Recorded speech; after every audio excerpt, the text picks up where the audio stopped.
Audio Jungle. Audio Jungle.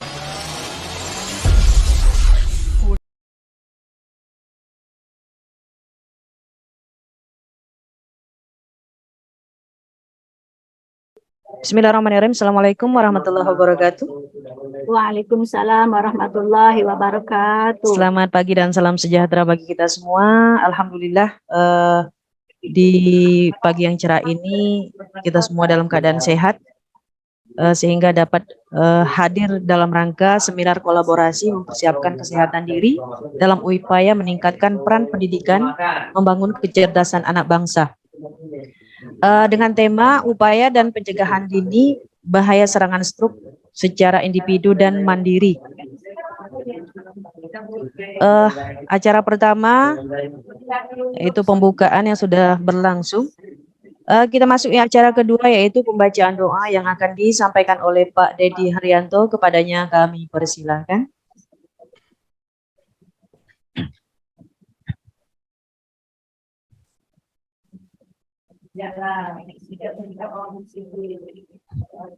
Assalamualaikum warahmatullahi wabarakatuh. Waalaikumsalam warahmatullahi wabarakatuh. A'udzubillahi minasyaitonirrajim. Bismillahirrahmanirrahim. Alhamdulillahirabbil alamin. Allahumma shalli wa sallim ala sayyidil mursalin wa ala alihi wa sahbihi ajmain. Allahumma antas salam wa minkas salam wa ilaika ya'udus salam fahayyina rabbana bis salam. وَدَخِلْنَا الْجَنَّةَ دَارَ السَّلَامِ تَبَارَكْتَ رَبَّنَا وَتَعَالَيْتَ يَا ذَا الْجَلَالِ وَالْإِكْرَامِ اللهم اجعل جمعنا هذا جمعا مرحوما وتفرقنا من بعده تفرقا معصوما ربنا آتنا في الدنيا حسنة وفي الآخرة حسنة وقنا عذاب النار والحمد لله رب العالمين. Assalamualaikum warahmatullahi wabarakatuh. Waalaikumsalam. Waalaikumsalam warahmatullahi wabarakatuh. Kita lanjutkan yaitu sambutan Ketua PGM Indonesia Pusat yang akan disampaikan oleh Bapak Insinyur Haji Yahya Ropandi MSI. Kepada Bapak kami persilakan. Baik. Bismillahirrahmanirrahim. Assalamualaikum warahmatullahi wabarakatuh. Waalaikumsalam warahmatullahi wabarakatuh. Alhamdulillahirabbil alamin. Wa bihi nasta'inu ala umri jawadin wa ala alihi washabihi ajmain. Amma ba'du.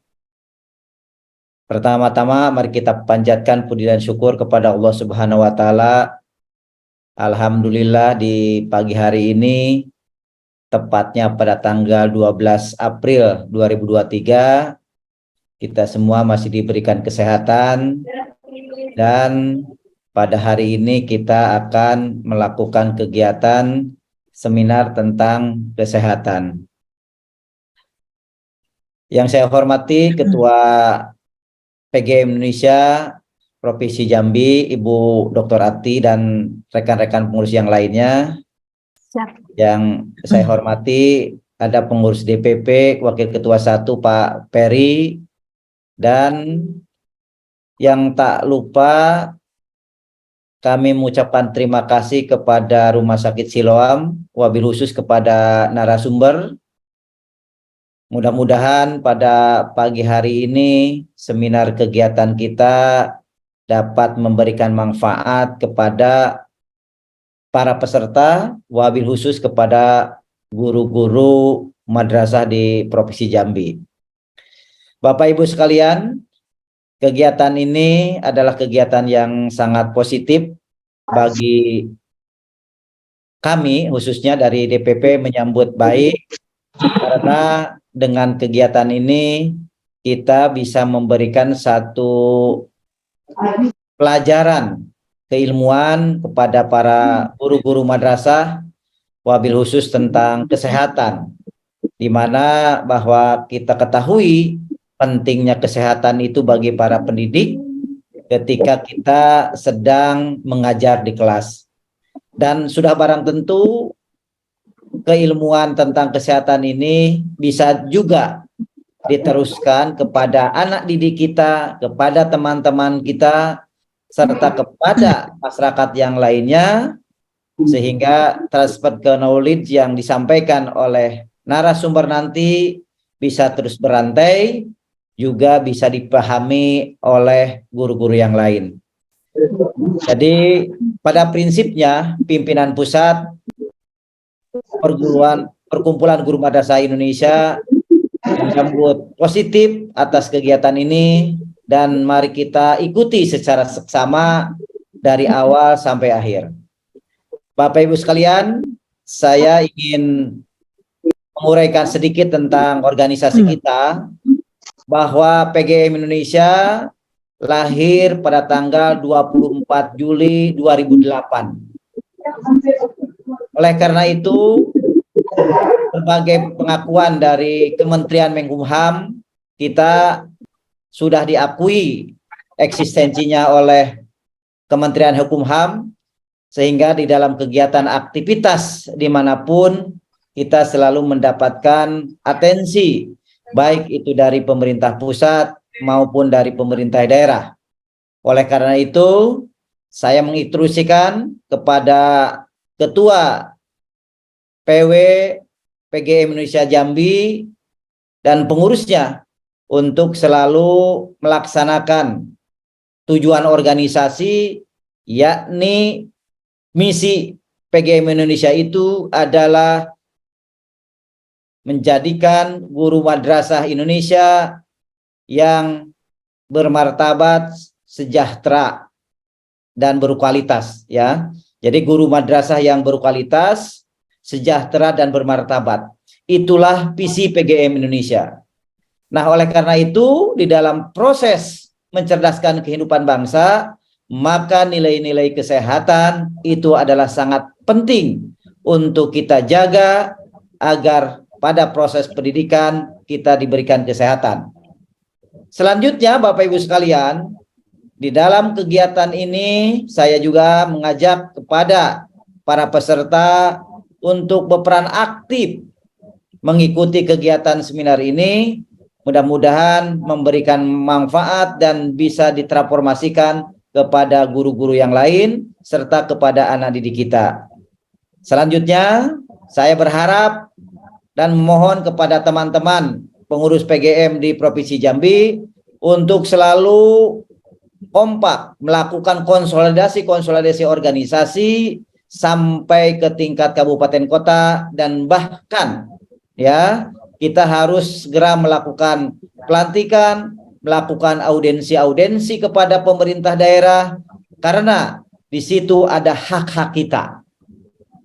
Perlu saya informasikan Bapak Ibu sekalian, dalam rangka menunjang kesejahteraan, bahwa di Jawa Barat khususnya pemerintah provinsi sudah menganggarkan untuk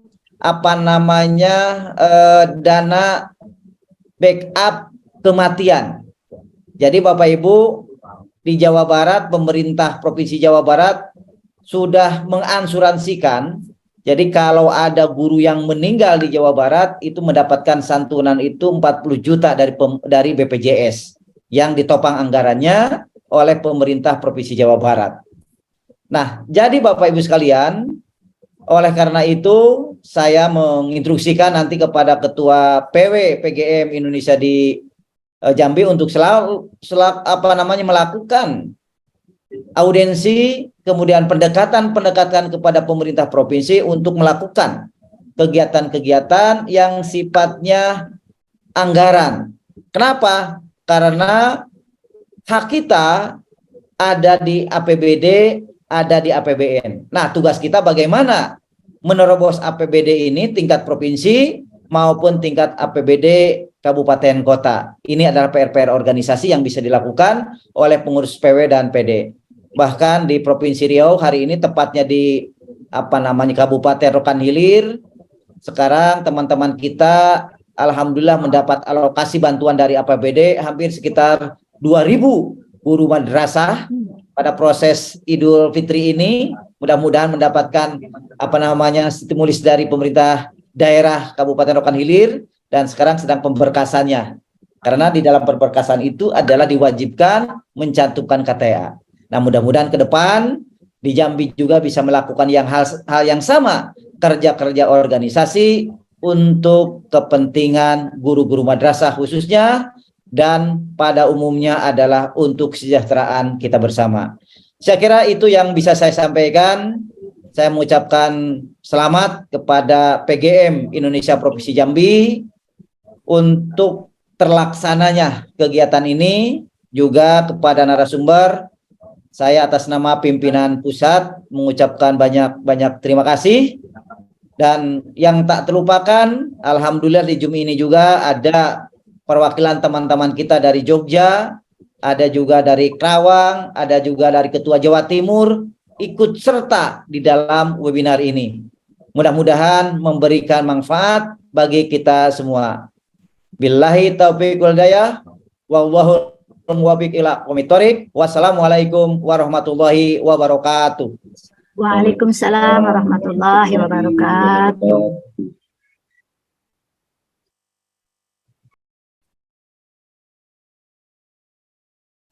Masih di unmute dulu, Bu. Masih di mute itu mic-nya. Ya maaf, terima kasih kepada Bapak Insinyur Haji Yahya Supandi MSI selaku Ketua Umum PGM Indonesia Pusat yang telah memberikan gambaran kepada kita semua. Semoga kegiatan ini dapat bermanfaat bagi kita khususnya masyarakat Indonesia. Semoga tetap menjaga kesehatan adalah segala-galanya. Acara selanjutnya mungkin kita langsung presentasi ya Bu Ketua, Bu Ati.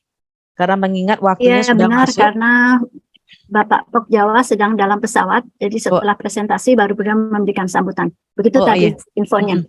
Berarti untuk saat ini kita lanjut di presentasi sesi pertama, yaitu yang akan disampaikan oleh Dr. Ati Mulyani SAG, SPD MPD, selaku Ketua PGM Indonesia Jambi dan Ketua Ikatan Guru Indonesia Kabupaten Muara Jambi, yang akan menyampaikan tentang kesehatan saraf dalam perspektif Al-Quran. Ya Bu Ati ya. Kita kasih waktu dari pukul 09.05 sampai dengan 9.22. Kepada Bu Ati kami persilahkan. Terima kasih Ibu MC yang telah memberikan kesempatan kepada saya untuk menyampaikan berbagai informasi terkait kesehatan saraf pada pagi hari ini. Assalamualaikum warahmatullahi wabarakatuh. Waalaikumsalam warahmatullahi wabarakatuh. Yang terhormat Bapak Ketua Pusat Perkumpulan Guru Madrasah Indonesia, yang terhormat Bapak Dr. Harli dari Rumah Sakit Siloam beserta staf, kemudian dari pihak manajemen, yang terhormat para ketua di Perkumpulan Guru Madrasah Indonesia Wilayah Jambi, serta sekretaris dan anggota, yang terhormat hadirin Bapak Ibu semuanya yang hadir pada kesempatan pagi hari ini. Mohon izin saya menyampaikan informasi berbagi tentang kesehatan saraf dalam perspektif Al-Quran. Apakah sudah bisa dilihat di monitor Bapak Ibu? Iya bisa. Baiklah, seminar kesehatan kolaborasi Perkumpulan Guru Madrasah Indonesia, Ikatan Guru Indonesia Muara Jambi, dan Rumah Sakit Siloam, dan juga kelompok kerja pengawas Madrasah Nasional, sehingga dapat terlaksana seminar kesehatan pada pagi hari ini. Dan alhamdulillah ini adalah seminar yang pertama yang dilakukan oleh Perkumpulan Guru Madrasah Indonesia Wilayah Jambi. Selanjutnya insya Allah akan kita giatkan dan kita sondingkan untuk kegiatan-kegiatan kita selanjutnya. Kemudian daripada itu, sebagai pendahuluan, kita perkumpulan profesi, namun mengapa kita mengusung atau menyalingkan tentang kesehatan, bahwasanya sebagai pendidik, dalam hal ini penting memahami dan mengetahui dengan jelas bagaimana kesehatan kita sebagai pendidik, sebagai anggota keluarga, sebagai anggota masyarakat. Sebab selain atau di samping tugas pokok sehari-hari, yang harus dikuasai secara profesional sebagai pendidik seperti penguasaan silabus, kurikulum, RPP, model-model pembelajaran dan lainnya. Tentunya Bapak Ibu sebagai pendidik harus sehat secara lahir dan batin. Sebab kesehatan kita yang dapat dikatakan sempurna adalah apabila kita sehat secara jasmani, rohani, dan sehat sosial. Nah, dalam hal ini kita akan bahas secara jasmani dulu, ditinjau dari segi kesehatan saraf. Kesehatan saraf dalam hal ini berdasarkan perspektif Al-Quran, bahwasanya kondisi di mana saraf-saraf dalam tubuh dapat berfungsi normal, seimbang, dan optimal dalam upaya menjaga kesehatan saraf. Dalam hal ini dalam rangka untuk menghargai nikmat dari Allah Subhanahu wa Ta'ala yang dengan cara sehat alami. Selanjutnya, bahwa anatomi saraf dapat dipelajari dalam neuroscience sistem saraf yang meliputi otak dan medula spinalis, di mana otak berfungsi untuk mengatur kerja sistem koordinasi. Sistem koordinasi meliputi saraf, sistem indera, dan hormon. Dalam hal ini, otak dijelaskan di dalam Al-Quran surat An-Alaq ayat 15 dan 16 yang terletak di ubun-ubun atau frontal dalam biologi. Kemudian, sebagai suatu sistem koordinasi, maka ada 5 sistem indera yang bekerja sebagai satu sistem koordinasi, di mana ada indera perasa, peraba, pendengar, penglihatan, dan hal itu akan menjadi saksi-saksi kita di hadapan Tuhan ketika masa nanti, di mana mulut terkunci tidak dapat berbicara, tetapi anggota tubuh yang lain sebagai sistem koordinasi menyampaikan info-info, melaporkan apa yang telah kita lakukan di masa hidup kita, amal-amal saleh kita atau lainnya. Selanjutnya kita dapat amati bahwasanya anatomi otak terdiri dari 3, yaitu otak besar, maaf ini harusnya otak kecil, dan batang otak. Otak besar berkaitan dengan mental tertinggi yang terbagi 2 antara kanan dan kiri, yang mana fungsinya silang. Otak bagian kiri berkaitan dengan daya ingat dan logika atau akademik, sedangkan otak kanan kita adalah kreativitas, estetika, dan olah tubuh. Keduanya dihubungkan oleh corpus callosum. Lalu, otak kita jika kita perhatikan, ada lobus-lobus, di mana lobus itu terdapat 5 lobus, ada lobus frontal, bagian depan, lobus occipital, yang berfungsi sebagai koordinasi dalam penglihatan, occipital, kemudian olfaktori, kemudian temporal, bagian samping, kemudian ada parietal, di mana pada parietal ini berkaitan dengan rasa sakit pada tubuh kita. Selanjutnya, bagian itu adalah otak besar atau cerebrum, otak kecil cerebellum, dan batang otak atau brainstem. Dengan fungsi-fungsi bahwa otak besar, pusat kegiatan-kegiatan yang disadari seperti berbicara, melihat, mendengar, berpikir, mengingat, dan bergerak. Otak kecil adalah pusat keseimbangan tubuh dan mengkoordinasikan kerja otot saat otot bergerak. Sedangkan batang otak mengatur refleks fisiologis seperti kecepatan napas, denyut jantung, suhu tubuh, tekanan darah, dan kegiatan lain yang tidak disadari. Lalu, mengapa saraf bisa terganggu? Hal itu karena adanya ketidakseimbangan air dan elektrolit, adanya inflamasi atau radang, proses keganasan, trauma, genetik maupun degeneratif. Di mana lokasi gangguan dapat terjadi? Di otak besar, otak kecil, batang otak, saraf spinal, radix maupun otot. Apa saja bentuk gangguan itu? Bisa berupa stroke, kejang, gangguan memori, gangguan berbahasa, gangguan tidur, gangguan gerak, gangguan sensorik, nyeri, nyeri kepala, nyeri punggung, vertigo maupun penurunan kesadaran. Nah, Islam di dalam Al-Quran yang telah ada sejak lebih dari 1400 tahun yang lalu, diturunkan kepada Nabi Muhammad dan diajarkan kepada beliau bagaimana cara menjaga kesehatan dan solusi gangguan saraf yang Islami. Ada 3 cara, yaitu promotif, preventif, atau usaha pencegahan terhadap penyakit bagi mereka yang sehat agar tidak menjadi sakit. Ada tindakan kuratif, atau usaha pengobatan penyakit bagi yang sakit agar tidak timbul komplikasi. Dan yang ketiga, rehabilitatif, yaitu usaha mengembalikan penderita yang mengalami komplikasi dalam kondisi normal. Konsep dalam Islam cenderung pada upaya pencegahan atau preventif, yaitu dengan cara pola hidup sehat dan meneladani Rasulullah seperti menjaga kebersihan diri, lingkungan, makanan bergizi, istirahat yang cukup, olahraga teratur.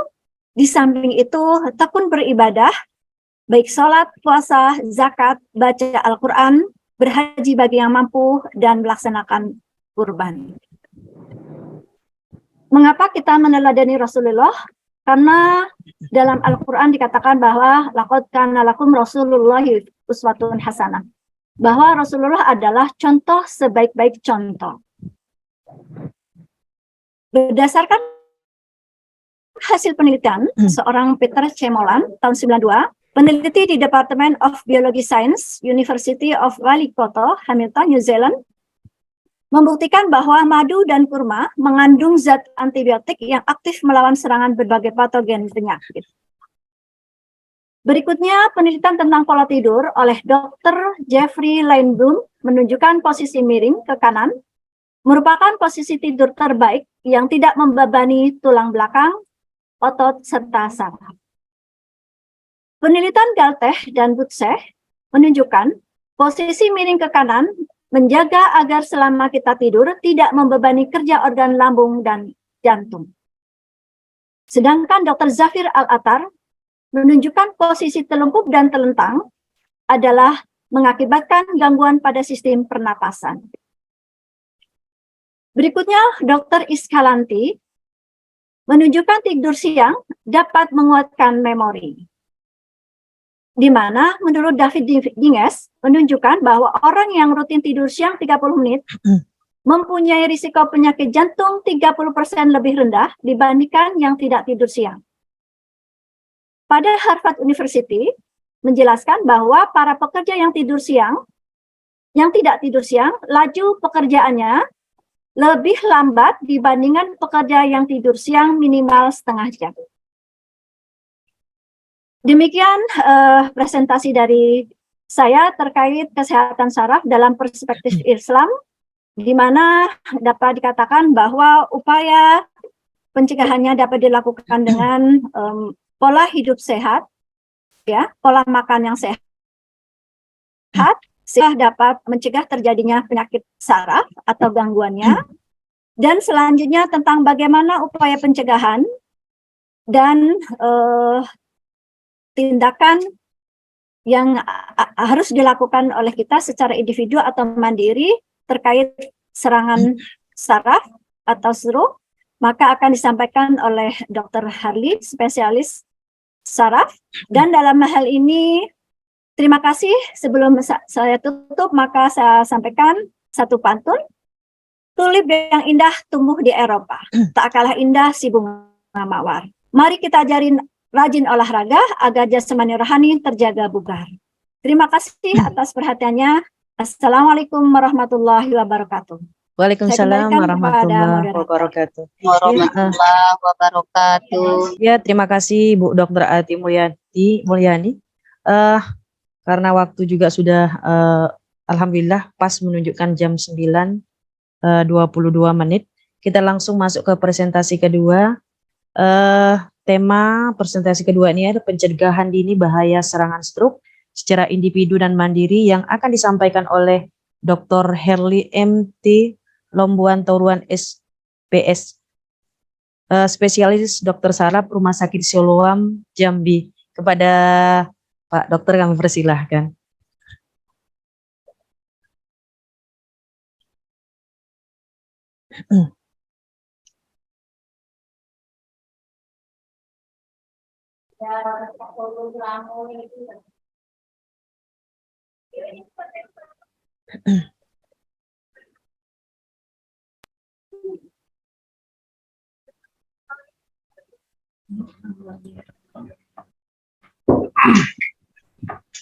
Ya, selamat pagi menjelang siang bagi Bapak Ibu sekalian yang saya hormati.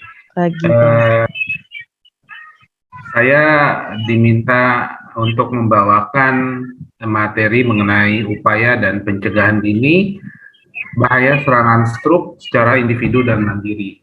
Mudah-mudahan presentasi yang saya berikan pada pagi hari ini bisa bermanfaat. Untuk perkenalan, saya Dr. Harli, berpraktek di Rumah Sakit Siloam Hospital, dan saya berpraktek dari Senin sampai Sabtu di Rumah Sakit Siloam Jambi.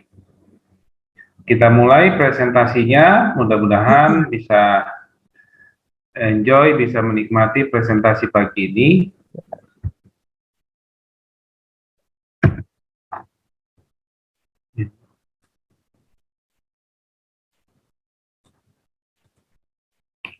Ya, untuk perkenalan, untuk pertanyaan biasanya orang bertanya, apa sih itu stroke? Saya nggak bisa mengeluarkan ini dari Zoom. Sebentar, saya mau mengeluarkan ini kok nggak muncul untuk stop screen di sini. Sebentar dokter, mohon maaf. Stroke adalah penyakit pembuluh darah otak. WHO membuat suatu definisi mengenai stroke adalah suatu keadaan di mana ditemukan tanda-tanda klinis yang berkembang cepat berupa defisit neurologi vokal dan global yang dapat memberat dan berlangsung lama selama 24 jam atau lebih, dan atau dapat menyebabkan kematian tanpa ada penyebab lain yang jelas selain vaskular. Jadi penyebab yang lainnya selain pembuluh darah tidak bisa kita temukan. Jadi kalau kita lihat di sini per definisi syarat dari suatu kondisi disebut stroke, pertama adalah berkembangnya cepat. Stroke itu dari asal kata strike, pukulan. Jadi dia syarat pertamanya harus mendadak. Kalau terjadi suatu kondisi yang mendadak, bisa kita pikirkan kemungkinan suatu serangan stroke. Dan menimbulkan syarat kedua yaitu defisit neurologi vokal atau gangguan saraf yang bersifat menyeluruh atau bersifat satu tempat. Dan bisa memberat. Syarat nomor 3-nya memberat.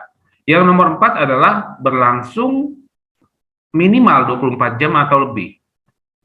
Jadi kalau kita lihat per definisi, stroke yang pertama harus mendadak, yang kedua muncul gejala-gejala saraf yang dapat memberat, yang ketiga adalah berlangsung 24 jam atau lebih. Kalau kita bicara stroke, kita akan bicara mengenai pembuluh darah. Jadi stroke terjadi apabila pembuluh darah otak itu mengalami suatu kondisi bisa penyumbatan atau pecah. Akibatnya sebagian otak tidak mendapat pasokan darah yang membawa oksigen, sehingga terjadi kematian dari sel otak atau jaringan otak. Gambarannya itu kira-kira seperti ini. Kita lihat di sini adalah gambaran suatu stroke penyumbatan. Ini timbul di pembuluh darahnya penyumbatan, dan biasanya ini paling sering disebabkan oleh tumpukan dari lemak atau kolesterol. dan ini biasanya bisa terjadi dalam rentang waktu yang sangat lama. Jadi bisa bertahun-tahun baru terbentuk plak seperti ini, sehingga aliran darah dari sisi sebelah kiri ke sisi sebelah kanan akan terjadi gangguan. Sedangkan tipe yang kedua adalah perdarahan. Di sini pembuluh darahnya kita lihat mengalami pecah, sehingga darah keluar dari pembuluh darah menuju ke daerah sekitar otak. Ini yang kita sebut sebagai stroke perdarahan. Kalau kita bicara stroke, kita bicara suatu penyakit yang merupakan penyebab kecacatan atau disabilitas nomor 1 di dunia, dan penyebab kematian nomor 2 setelah serangan jantung. Kecacatan yang timbul dapat menurunkan status kesehatan dan kualitas hidup, serta akan menambah beban biaya kesehatan yang ditanggung keluarga dan tentunya ditanggung oleh negara. Gangguan saraf yang terjadi pada stroke bisa berupa hal-hal yang ini sebagian yang mungkin kita anggap paling banyak, yaitu kelumpuhan pada saraf wajah atau separuh badan, bicara tidak lancar atau tidak jelas, atau pelo kita bilang. Lalu ada perubahan kesadaran, pasien yang tadinya sadar bagus tiba-tiba mengalami gangguan kesadaran. Bisa dia mengalami seperti mengantuk, bahkan bisa terjadi kondisi yang kita sebut kondisi koma atau tidak sadar. Lalu bisa juga terjadi gangguan penglihatan dan keluhan-keluhan lain. Sakit kepala, lalu ada gangguan menelan, dan syarat semua yang saya sebutkan di atas, nomor 1 adalah harus terjadi mendadak. Faktor risiko dari stroke itu apa aja? Kita tahu ada banyak faktor risiko, tapi yang paling banyak penyebab terjadinya stroke adalah nomor 1 hipertensi, lalu diabetes, penyakit jantung, gangguan kolesterol, dislipidemia kita sebut, obesitas atau kegemukan, merokok, alkohol, dan pasien dengan riwayat stroke. Jadi pasien-pasien dengan riwayat stroke, maka dia punya resiko lebih besar untuk terjadi stroke di kemudian hari dibandingkan orang-orang yang tidak mempunyai riwayat stroke. Nah, gimana upaya pencegahan yang bisa dilakukan? Dari Kementerian Kesehatan ada satu ajaran atau diberi suatu kode atau suatu kata yang disingkat yang disebut dengan cerdik untuk mencegah terjadinya stroke. Yaitu pertama, C adalah cek kesehatan secara berkala, E-nya adalah enyahkan asap rokok, yang ketiga R adalah rajin beraktivitas fisik, yang berikutnya D adalah diet sehat dan seimbang, istirahat cukup, dan kelola stres. Pencegahan dari stroke meliputi upaya perbaikan hidup dan pengendalian berbagai faktor risiko. Ditujukan pada orang sehat dan kelompok risiko tinggi yang belum pernah terserang stroke. Nah, ini adalah suatu gerakan yang dilakukan oleh Kementerian Kesehatan Republik Indonesia, yaitu ada 10 risiko yang dapat dicegah, langkah-langkah yang untuk mencegah stroke. Pertama, kontrol tekanan darah, lakukan olahraga ringan 5 kali seminggu minimal 30 menit, makan makanan seimbang dan sehat, perbanyak buah dan sayuran, kurangi garam. Ya, orang Indonesia ini kan sangat senang dengan makanan yang asin, jadi itu harus mulai kita dari sejak dini untuk mengurangi konsumsi asupan garam. Yang berikutnya, kontrol kadar kolesterol Anda, lalu pertahankan berat badan yang seimbang, berhenti merokok dan hindari asap rokok, jadi bisa juga kita sebut sebagai perokok yang pasif ya, jadi harus kita hindari.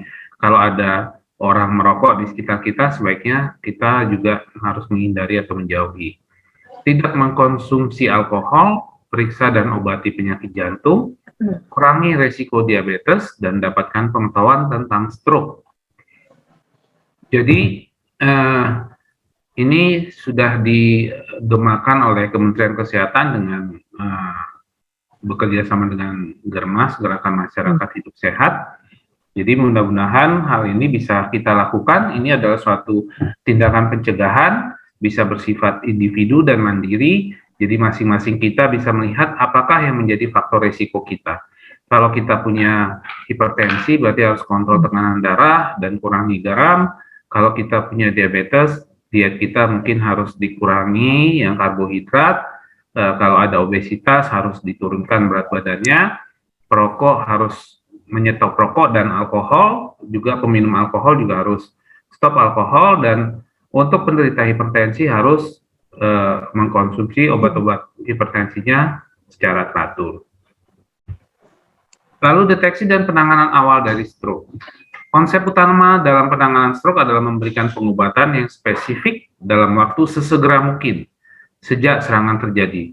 Jadi ini konsep ini yang harus benar-benar dipahami oleh Bapak Ibu di dalam kehidupan bermasyarakat. Jadi kalau ada misalnya keluarga yang terkena dan dicurigai stroke, maka harus dilakukan pengobatan sesegera mungkin sejak serangan terjadi. Jangan menunggu, karena ada konsep yang mengatakan bahwa time is brain. Jadi waktu adalah otak. Jadi semakin cepat mendapatkan pengobatan, semakin banyak daerah yang tersumbat atau perdarahan di otak yang bisa kita selamatkan. Jadi 1 menit itu sangat berharga untuk penanganan stroke. Masalahnya adalah memang tidak dikenalinya gejala awal serangan stroke oleh sebagian besar masyarakat di Indonesia. Jadi memang ini satu kendala buat kita tenaga medis, bagaimana mengenalkan dan menginformasikan, mengedukasi ke masyarakat untuk mengenali gejala awal serangan stroke dan segera membawa ke rumah sakit terdekat bila kita curiga ada keluarga atau di lingkungan kita yang terkena stroke. Jadi Kementerian Kesehatan membuat satu penilaian sederhana untuk stroke ini. Diberikan semboyan segera ke rumah sakit. Apa itu segera ke rumah sakit? Ya, ini ada satu tips mudah mengenali gejala dan tanda stroke.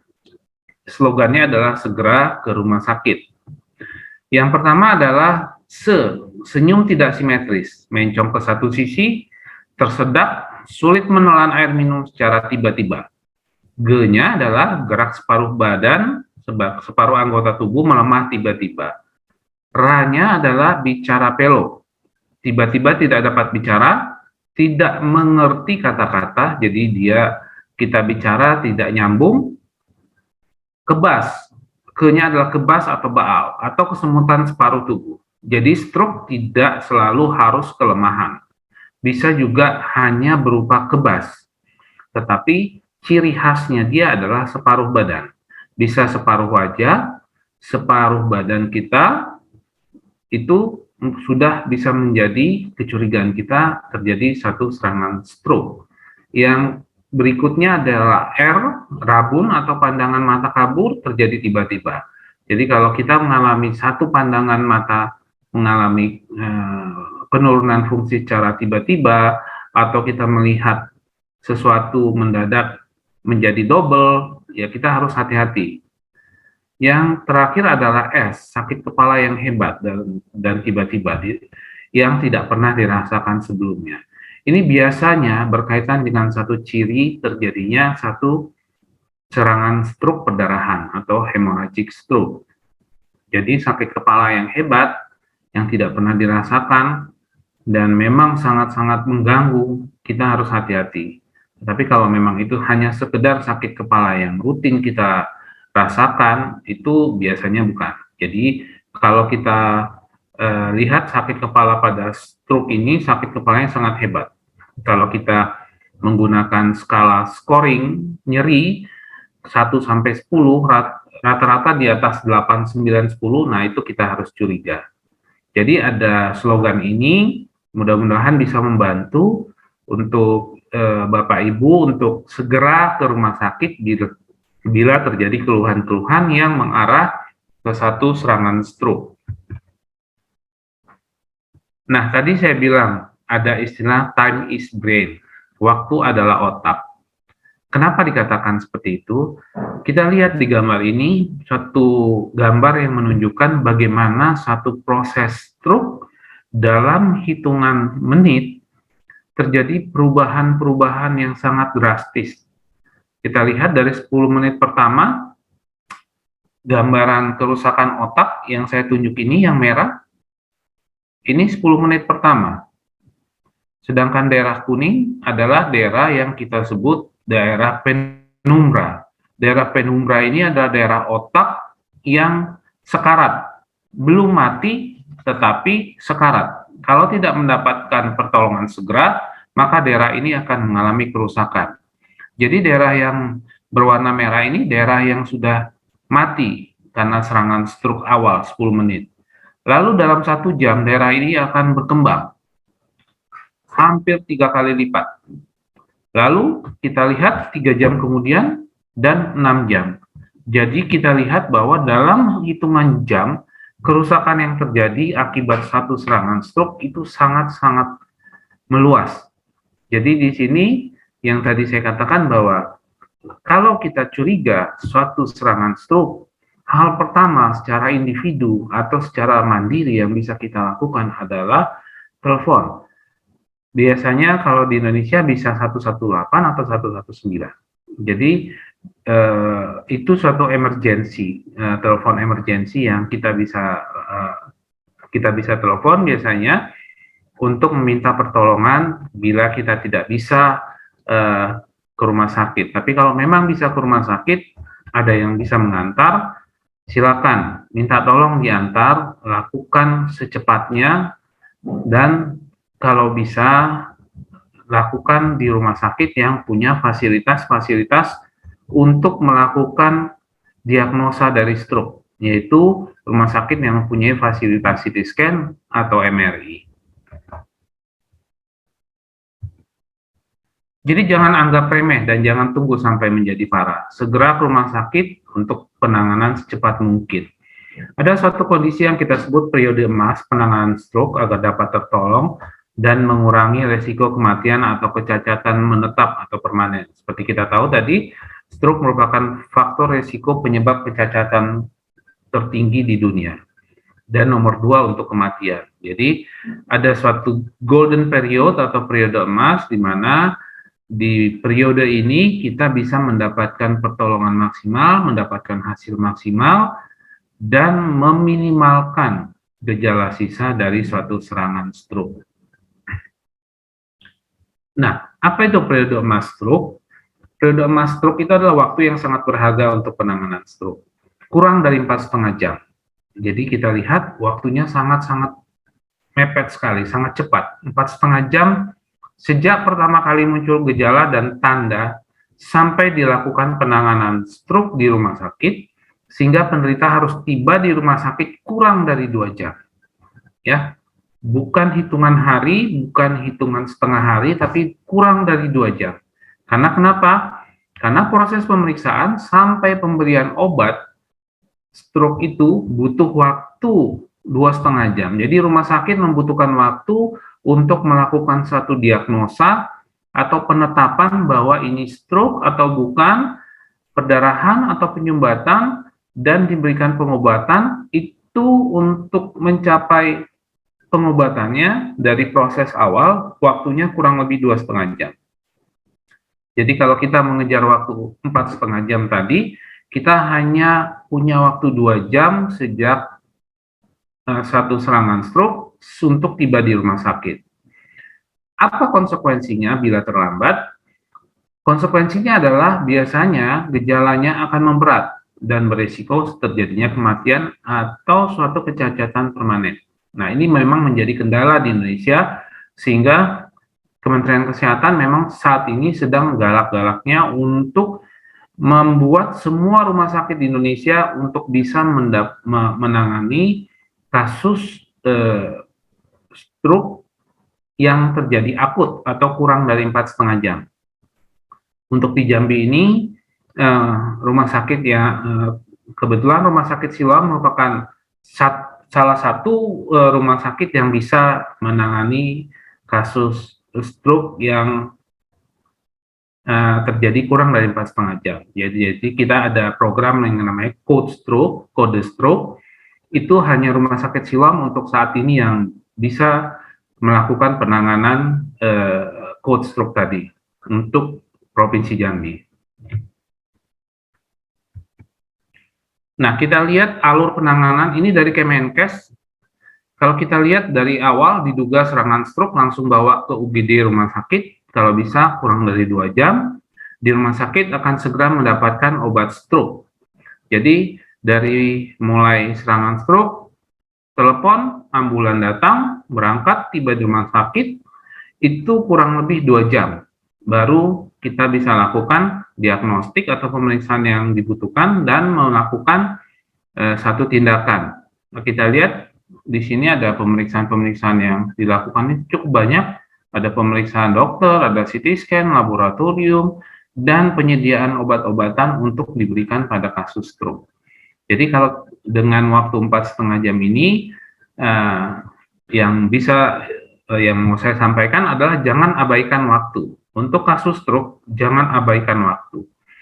Semakin cepat mendapat pengobatan, penderita stroke dapat tertolong dan mengurangi risiko kematian atau kecacatan permanen. Kita lihat banyak mungkin di masyarakat pasien-pasien atau penderita yang sudah mengalami kondisi stroke, akhirnya mengalami suatu kecacatan permanen. Biasanya salah satunya adalah penyebabnya adalah keterlambatan mendapat pengobatan. Nah, yang terakhir adalah bagaimana mengenai penyintas stroke atau pasien yang sudah pernah menderita stroke, yang sudah kembali ke rumah. Apa yang harus dilakukan? Yang pertama adalah harus tetap berperilaku hidup sehat untuk mencegah kemungkinan stroke berulang. Seperti saya katakan di awal, bahwa salah satu faktor risiko terjadinya stroke adalah pasien-pasien yang pernah mengalami stroke. Jadi harus tetap berperilaku hidup sehat, harus siap menghadapi kemungkinan keterbatasan aktivitas, disabilitas. Itu harus benar-benar bisa dihadapi, dan ini menjadi beban buat keluarga, bukan hanya buat pasien, tetapi buat keluarga, karena biasanya keluarganya, biasa pasien akan membutuhkan suatu bantuan dalam menjalani aktivitas kehidupan sehari-harinya. Yang berikutnya harus tetap percaya diri dan tidak merasa dikucilkan oleh keluarga dan masyarakat. Jadi penyintas stroke harus tetap dilibatkan dalam kegiatan-kegiatan sehari oleh keluarga, sehingga dia tidak merasa dikucilkan dan tetap percaya diri. Ya, ada kondisi yang kita sebut depresi pasca stroke. Hampir semua penyintas stroke mengalami kondisi ini. Tapi bagaimana menghadapi depresi yang terjadi di dia, itu tentunya bukan hanya obat-obatan, tapi peran serta dari keluarga untuk tetap mengaktifkan dia dalam kehidupan sehari-hari dan kegiatan-kegiatan di dalam keluarga. Jadi dukungan keluarga sangat penting agar penyintas stroke dapat hidup mandiri, produktif, serta kembali sebagai anggota keluarga dan masyarakat umumnya. Demikian materi yang bisa saya sampaikan hari ini. Jadi kalau bisa, mudah-mudahan materi yang saya sampaikan hari ini bisa menjadi membuka wawasan berpikir ibu bapak mengenai apa sih stroke, bagaimana sih apa yang kita bisa lakukan dalam mencegah atau penanganan awal dari kasus-kasus stroke secara individu atau secara mandiri. Demikian presentasinya, mudah-mudahan bisa bermanfaat bagi kita semua. Terima kasih.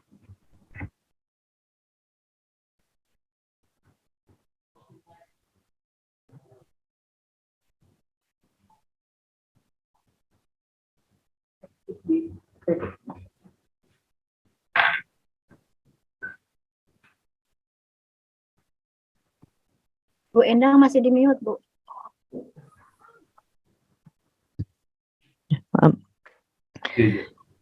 Terima kasih kepada Dr. Harli yang sangat luar biasa memberikan gambaran kepada kita semua. Memang sakit kepala memang tidak bisa kita sepelekan. Terkadang maaf, mungkin saya sendiri Pak Dokter ketika pusing hanya sementara kita kejar hanya pramek ini dan segala macamnya, tetapi ke depannya sangat berisiko yang luar biasa. Ya. Kepada Bu Ani bagaimana waktunya cuma hanya sampai 10 menit, apa kita tambah Tidak, atau kita gimana? sampai 10.30. Karena ada tidak 10.30. Berarti kita buka di sesi tanya jawab. Iya. Nah iya. Di Kepada room chat sudah banyak pertanyaan juga, Ibu. oh iya. Kepada Bapak Ibu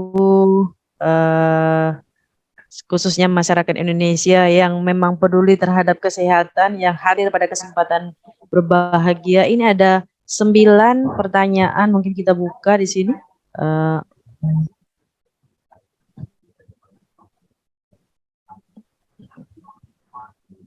Pak Dokter. Di sini ada ya, Bu Ati. Silakan. Saya mohon izin Bu Moderator sedikit bertanya kepada Pak Dokter terkait tadi yang ciri-ciri kebas, kemudian kesemutan dan lain-lain itu. Ya. Itu mutlak harus keseluruhan dirasakan pada waktu yang sama atau hanya salah satunya itu sudah merupakan ciri, Dokter? Ya, terima kasih buat pertanyaannya. Memang kondisi yang saya sampaikan tadi adalah suatu kondisi yang paling sering muncul. Jadi tidak harus selalu semua muncul. Bisa saja penderita datang dengan keluhan hanya bicara pelo. Bisa saja penderita datang dengan keluhan hanya kebas paru badan tanpa ada kelemahan. Jadi hanya kebas saja.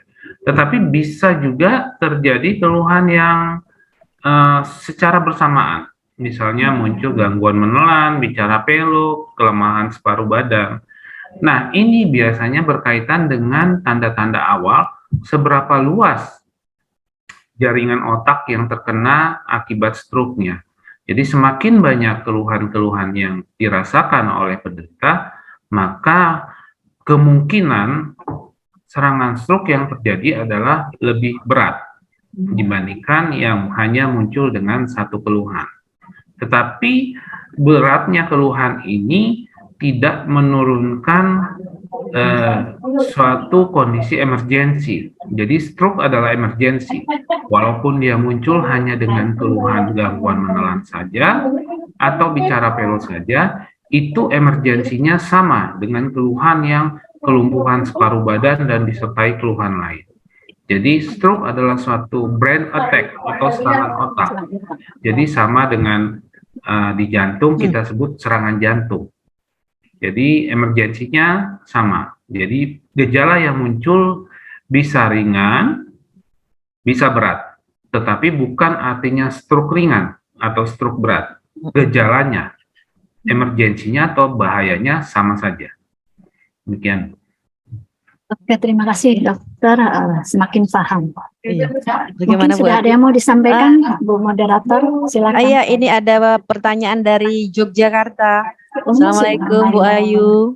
Ini yang ditujukan kepada Pak Dokter. Ini ada penderita hipertensi usia 55 tahun. Apakah obat tensi dan apa ini? Cande Sarta 8 mili, ya?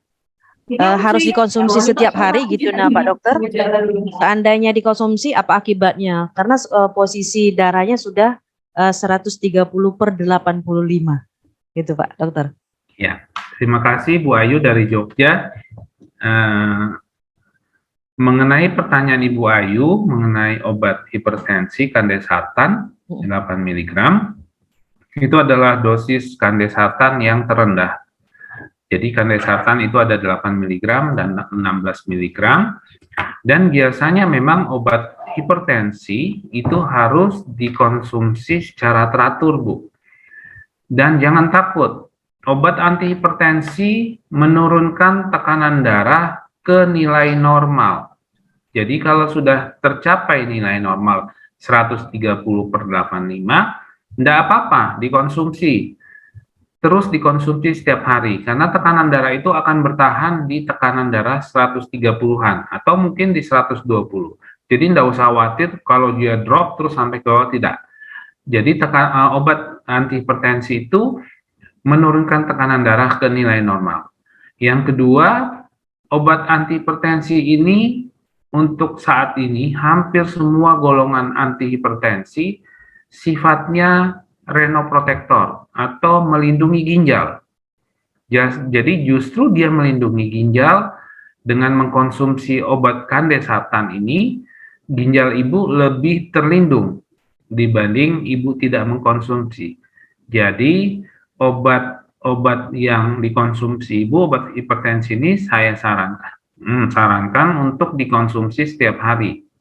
Tidak usah takut mengenai efek ke ginjalnya, tidak usah takut mengenai tekanan darah nanti akan drop, karena memang sampai hari ini Bu, sebenarnya istilah obat tensi ini kurang tepat, karena obat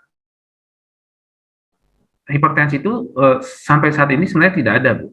Jadi obat-obat yang dikonsumsi saat ini sifatnya adalah mengontrol tekanan darah. Jadi bukan menyembuhkan hipertensi, dia sifatnya hanya mengontrol. Jadi pada saat ibu menyetop atau menghentikan pemakaian obat yang mengontrol tekanan darah ibu, maka tekanan darah ibu akan naik kembali menjadi tekanan darah yang tinggi. Jadi itulah salah satu penyebab kenapa angka stroke dan serangan jantung di Indonesia merupakan penyebab kematian dan kecacatan tertinggi di Indonesia. Jadi angkanya sangat tinggi dibandingkan negara-negara maju. Karena pengertian yang salah mengenai obat antihipertensi ini. Merasa kalau sudah tensi normal, maka itu harus di-stop. Pada saat di-stop, lonjakan dari tensi atau tekanan darah itu kita tidak pernah tahu. Karena tidak pernah terukur 24 jam. Jadi inilah yang menyebabkan angka stroke dan serangan jantung di Indonesia itu sangat tinggi, salah satunya. Jadi tidak usah khawatir Bu, minum aja, dia akan mempertahankan tekanan darah ibu di nilai normal, dan tidak usah takut dengan gangguan fungsi ginjal. Terima kasih. Iya, terima kasih Dr. Arli. Bagaimana Bu Ayu ya? Sepertinya jawabannya sudah pas. Yang jelas ketika rasa enak terjadi di badan kita, itu jangan sekali-sekali kita memberhentikan gitu ya. Kalau bisa diteruskan ya untuk pencegahan. Selanjutnya masih juga ditujukan kepada Pak Dokter ini. Saya pernah stroke 5 tahun nih Pak. Ini dari Ibu Siti Rahma, sekarang berkasnya masih ada, masih sedikit linglung. Tapi untuk perasaan saya belum pulih. Contohnya misalnya rasa sedih, rasa cinta, rasa bahagia, yang ada tuh hanya emosi. Bagaimana cara mengontrol ini semua gitu Pak Dokter? Ya, terima kasih Bu Siti Rahma. Ini kita sebut penyintas stroke ya, Ibu Rahmi ini, Siti Rahmi. Jadi untuk kondisi penyintas stroke seperti yang saya sampaikan tadi, bahwa ada satu kondisi yang memang selalu muncul, memang selalu saya lihat pada pasien-pasien saya, itu kondisi yang kita sebut depresi pasca stroke. Depresinya ini bisa disebabkan oleh dua hal. Jadi bisa disebabkan oleh bekas dari stroke-nya sendiri, jadi kondisi lokasi stroke-nya bisa menyebabkan depresi, atau memang efek dari ketidakmampuan pasca stroke. Jadi pasien-pasien atau penderita stroke dari sebelumnya yang bisa aktif, sehari-hari menjadi tidak bisa aktif karena keterbatasannya akibat dari gejala sisa dari stroke-nya, sehingga lama-lama mengalami kondisi depresi. Nah, hal-hal seperti ini memang ada suatu kondisi yang bisa saya sampaikan, bahwa perlu penerimaan dari Ibu Siti Rahmi ini terhadap kondisi ibu, bahwa memang seperti saya sampaikan tadi, bahwa kondisi stroke ini paling sering menimbulkan kecacatan nomor 1 di dunia. Jadi memang hampir eh, tidak bisa kita menghilangkan gejala sisa dari stroke. Jadi kelihatannya ibu ini mungkin stroke-nya 5 tahun yang lalu cukup berat, sehingga gejala sisanya pun cukup banyak, dan ada beberapa yang saya lihat ada linglung ya, jadi juga emosi yang tidak terkontrol. Jadi kelihatannya kondisi pasca stroke-nya memang cukup berat. Jadi penerimaan dulu Bu nomor 1 terhadap kondisi ini, bahwa memang ini kondisi yang memang kalau sudah 5 tahun biasanya sudah tidak bisa lagi mengalami perbaikan. Jadi maksimal, itulah maksimal kondisi sekarang ya untuk Ibu. Yang kedua, mungkin Ibu harus mulai mengikuti misalnya perkumpulan atau tempat-tempat, biasanya ada di rumah sakit ada perkumpulan pasien-pasien penderita stroke. Nah, itu bisa Ibu ikut sehingga Ibu juga bisa tetap aktif dalam keseharian, atau di Indonesia ada yang kita sebut Yastroki, Yayasan Stroke Indonesia. Itu biasanya adalah tempat berkumpulnya para penderita stroke, sehingga mereka bisa berkomunikasi, saling memberikan info, hal-hal apa yang bisa membuat mereka lebih baik dari kondisi sekarang.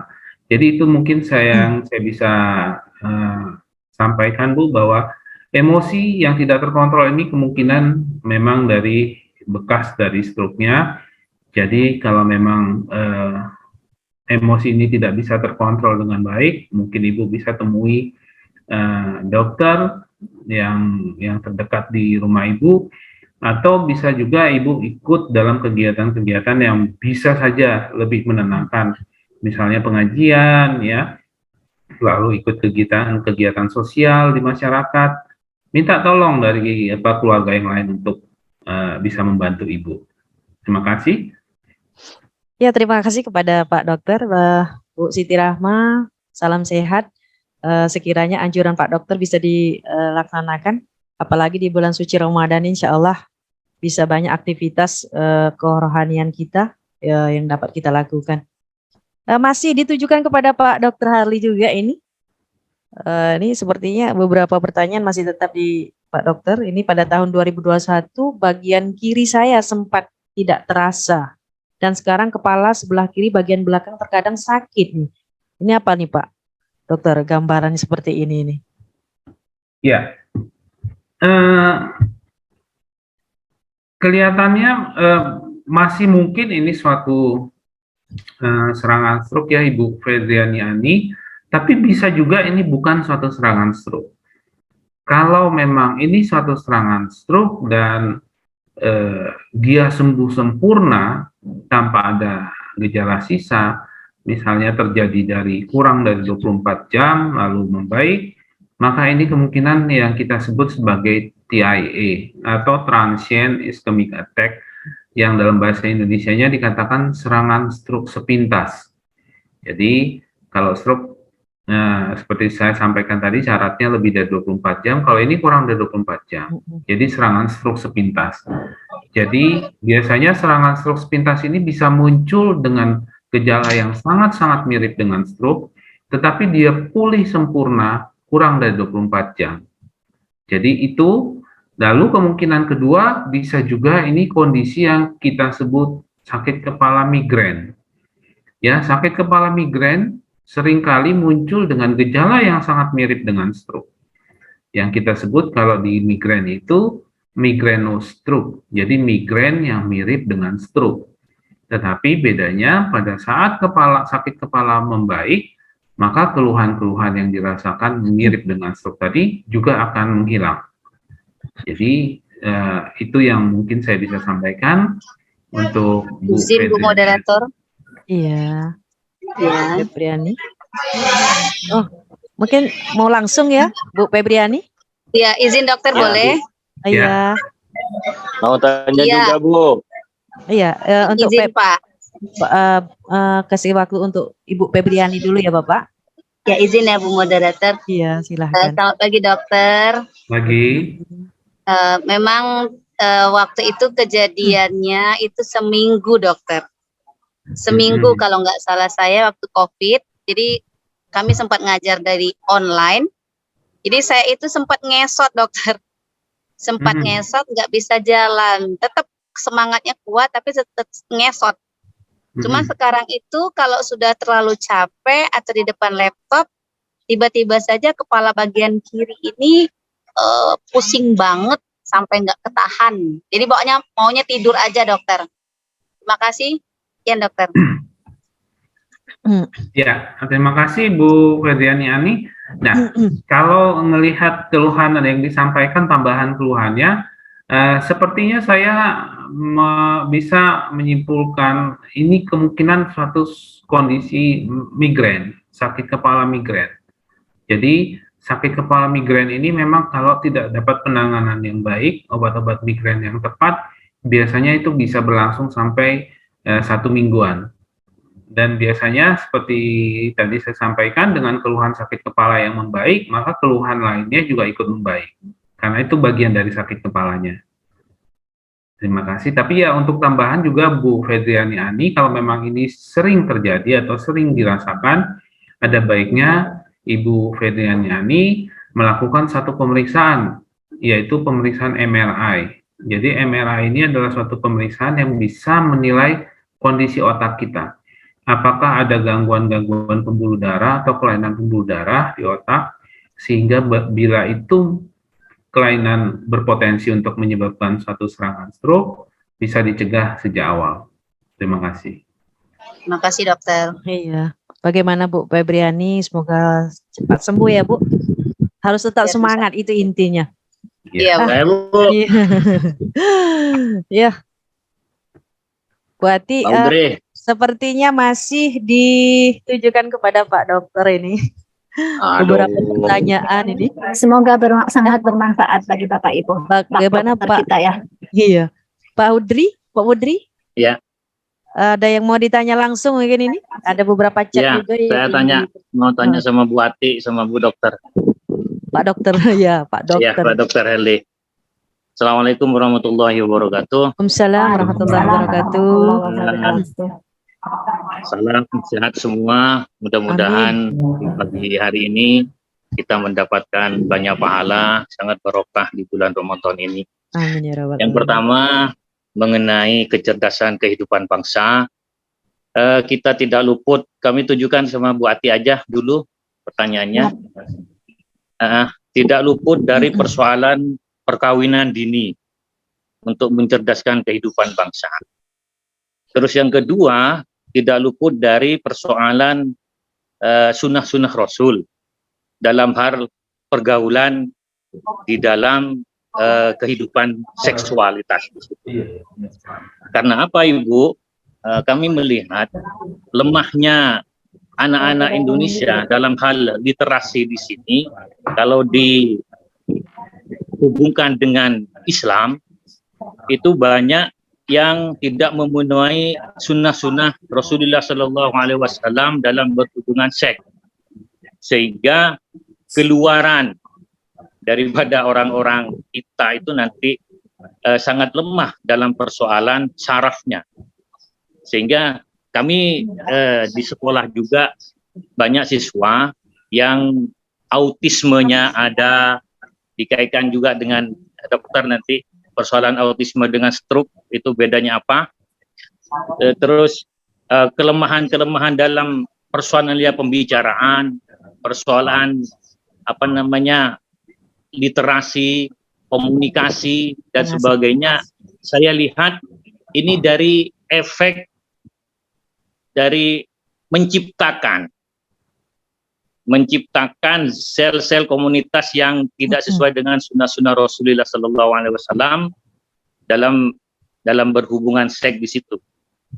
Jadi memang ada kaitannya dengan persoalan makanan juga persoalan lingkungan juga ada di situ.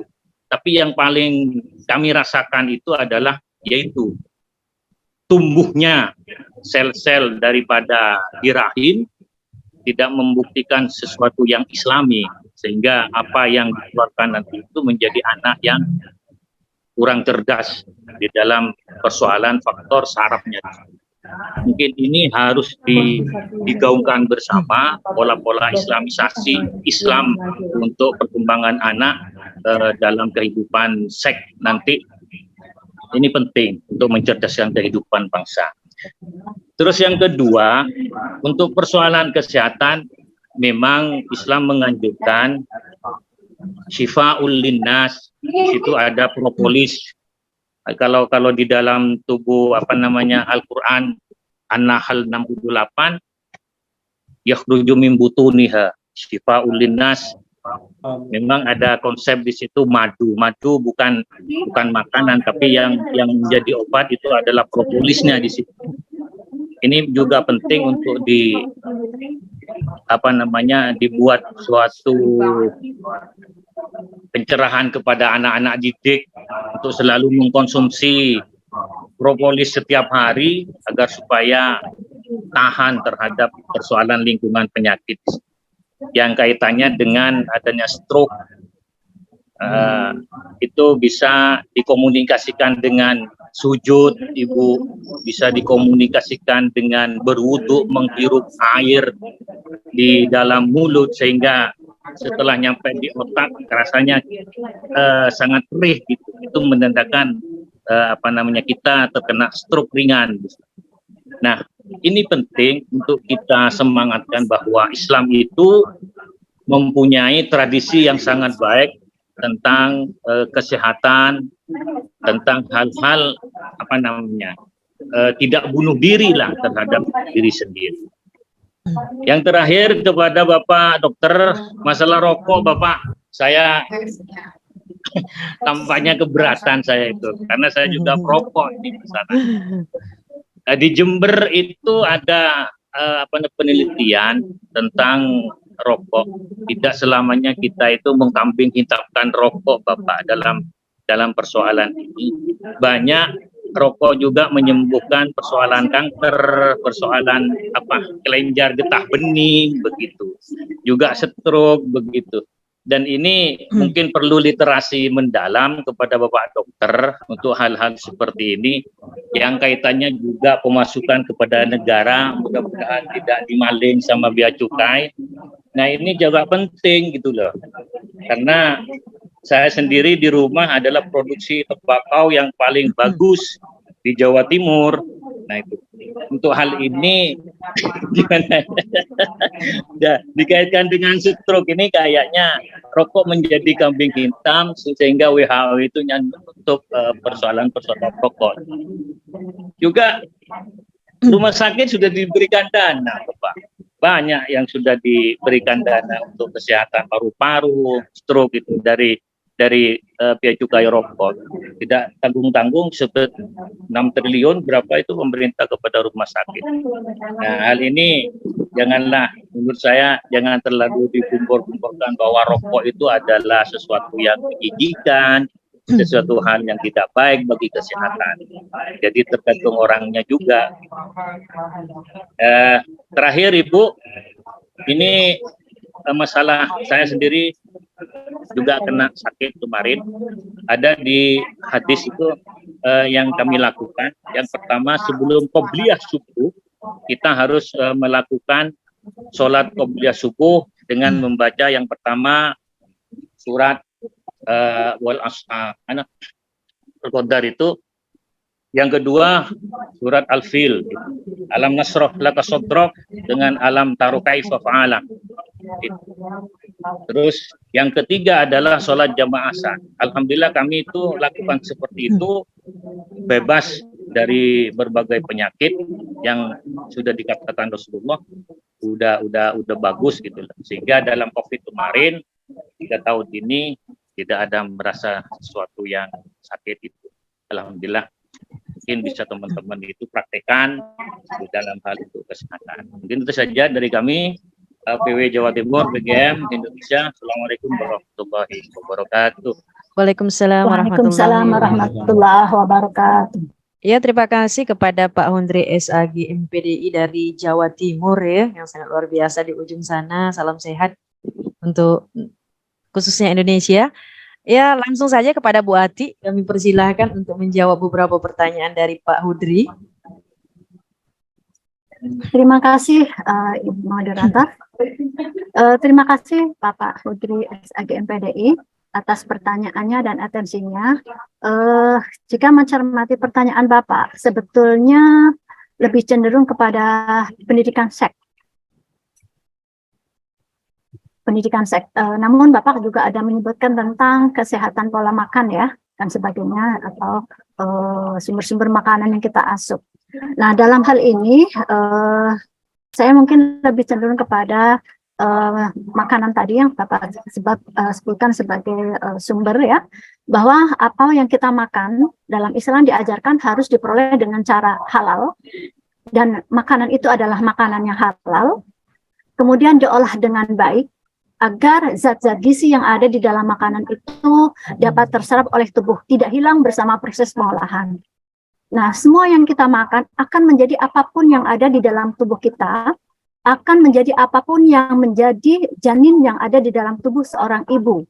Baik untuk proses organogenesis maupun proses pertumbuhan dan perkembangan selanjutnya, sehingga menjadi fetus yang sempurna dan lahir sebagai manusia yang sempurna tanpa cacat. Insya Allah seperti itu secara teoritis.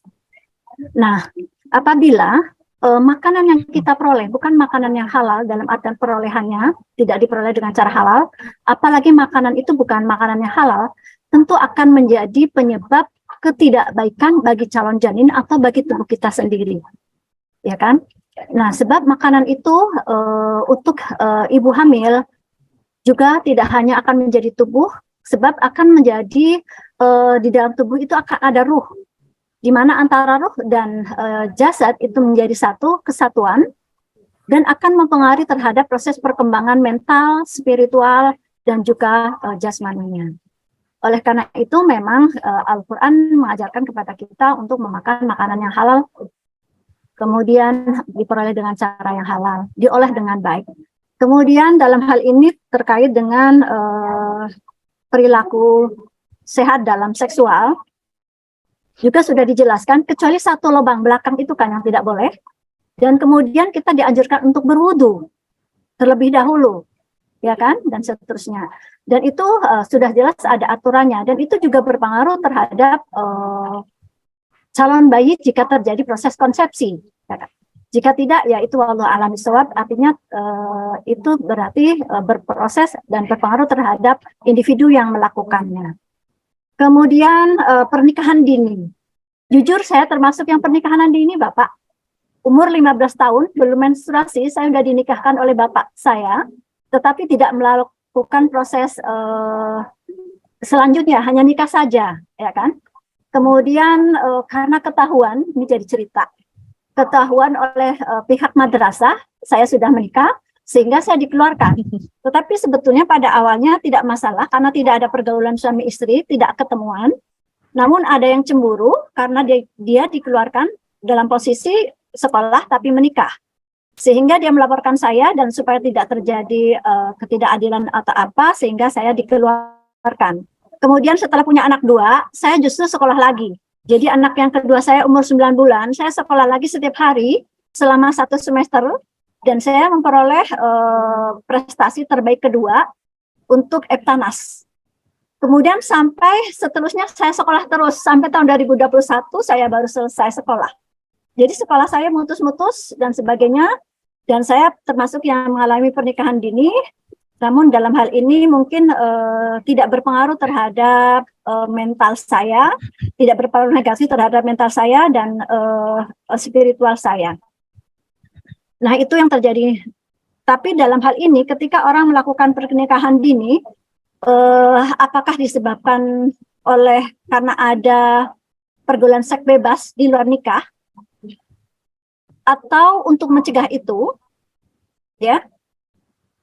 Saya pikir ini perlu dibicarakan dalam satu forum yang khusus, karena ini memang suatu tema pembahasan yang sangat baik, dan sebetulnya tidak ada kaitannya dengan kesehatan saraf pada pagi hari ini yang khusus untuk upaya pencegahan dalam hal ini, sehingga mungkin memang kita sudah ada MOU dengan Rumah Sakit Siloam, akan ada lagi webinar-webinar kesehatan yang dapat membantu kita memahami lebih dalam melakukan pencegahan maupun perbaikan maupun pengobatan sehingga dapat bermanfaat bagi Bapak Ibu. Barangkali itu yang ingin saya sampaikan Bapak Hudri, mohon maaf jika tidak sesuai dengan harapan. Silakan selanjutnya kepada Dr. Harli untuk menyampaikan jawabannya. Terima Nah, kasih. iya, terima kasih kepada Bu Dr. Ati. Semoga Pak Hudri dapat sedikit pencerahan ya. Tapi memang iya sayang waktunya. Pengalaman Ibu. Iya, iya. Saya tahu betul kisah Bu Ati ini sangat luar biasa, motivator yang sangat luar biasa, guru yang sangat luar biasa gitu. Ya, kita kembali lagi kepada Pak Dr. Arli, memberikan gambaran tentang yang namanya rokok. Mungkin ya kembali kepada Pak Dokter. Saya aja bingung. Oke. Diskusi kita dengan Pak Udri kayaknya agak-agak ini ya, apa namanya, mungkin yang saya tampilkan tadi tidak sesuai dengan apa yang dirasakan oleh Pak Udri. Ya, bisa saja Pak, itu tidak masalah, kita di sini berdiskusi. Jadi sebenarnya begini Pak, kalau ilmu kedokteran adalah suatu ilmu yang berbasis pada evidence base. Kita selalu mengatakan evidence base atau bukti nyata, bukti konkret. Biasanya yang dilakukan adalah suatu penelitian Pak. Jadi penelitian dengan jumlah orang yang sangat besar, membandingkan antara yang merokok dan tidak merokok. Tetapi memang penelitian ini tidak menyampingkan adanya kondisi orang merokok yang sehat. Bisa saja terjadi seperti itu, Pak. Tetapi ini adalah penelitian yang sifatnya community. Jadi skalanya besar, Pak. Jumlah orang yang digunakan itu sangat besar.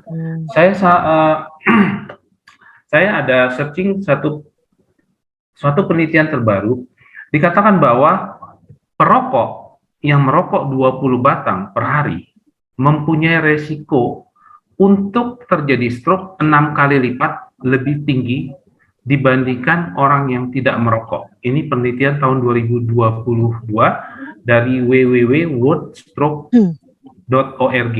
Jadi ini suatu penelitian menggunakan sampel yang sangat besar dan menggunakan sampel dari multikultur, artinya beberapa negara, Pak. Jadi penelitian ini menyimpulkan bahwa orang yang merokok 20 batang per hari mempunyai resiko 6 kali lebih besar untuk menjadi stroke. Tetapi seperti saya katakan di awal, bukan tidak mungkin ada yang merokok, tetapi dia tidak kena stroke atau dia sehat, bisa saja. Karena ada faktor-faktor lain yang berperan. Ya, misalnya seorang perokok rajin berolahraga, misalnya, terus makannya juga dijaga, mengkonsumsi garam yang sangat minimal, lalu stresnya juga tidak terlalu besar, ya tentu saja faktor resikonya dia hanya menjadi seorang perokok. Tapi faktor-faktor lainnya dia baik. Ya, itu bisa terjadi, Pak. Dan ini memang tidak ada kaitannya dengan program pemerintah, misalnya mengenai banyaknya orang yang diberi makan oleh pabrik rokok dan segala macam. Jadi selalu dunia kesehatan, dunia medis modern itu selalu berkaitan dengan evidence base, Pak. Jadi yang saya sampaikan adalah suatu kondisi yang berdasar bukti penelitian. Jadi kalau ada satu yang tidak terjadi pada orang perokok itu eksepsional. Jadi pengecualian, Pak. Bisa saja terjadi. Demikian kira-kira gambarannya. Bu Endang. Iya. Waktu Bapak dokter kita sangat terbatas, meskipun kita masih sangat membutuhkan beliau, dan di antara kita telah hadir Bapak Azurni Pokjawas Nasional. Kita mohonkan kepada beliau sebentar untuk memberikan sambutannya, kemudian kita tutup. Kemudian mungkin Bapak Ibu bisa bertanya lebih jauh lagi dan langsung bisa berkomunikasi dengan beliau, Dr. Harli, dan melalui situs atau link Rumah Sakit Silam ya, Bu Tari. Terima kasih. Ya, terima kasih kepada Bu Ati selaku Ketua Panitia. Bagaimana Pak Dokter, apakah masih ada waktu atau mungkin bisa live dari sini? Boleh satu pertanyaan lagi saya jawab. Oh iya, satu pertanyaan di sini Pak, ada ini dari Maluku. Ada langsung live nih Pak, langsung yang pertanyaannya? Oh iya, boleh. Ya, silakan. Bagaimana Bapak Ibu? Atau kita langsung lewat chat saja? Yang dari Maluku Dari tadi? Maluku, Bu. Dari Maluku. Dari Maluku. Halo dari Maluku. Assalamualaikum. Selamat pagi. Waalaikumsalam warahmatullahi wabarakatuh. Selamat pagi. Oh ya, Selamat siang di sini, Bu, ya. Muhammad Nasir. Oh iya. Ya. Langsung saja ya Pak. Ya, assalamualaikum warahmatullahi wabarakatuh. Waalaikumsalam Perkenalkan, saya Muhammad Nasir Parusamahu, Sekum PGM Indonesia Maluku. Langsung saja pertanyaan ke Pak Dokter ya. Luar biasa sekali, paparannya sangat bermanfaat bagi kami sebagai guru. Nah, ini kasus yang memang kita perlu ada solusi terkait dengan situasi belajar kita di sekolah. Kalau di Jawa mungkin orangnya halus-halus, suaranya pelan-pelan, tapi di Timur itu suaranya keras-keras, Pak.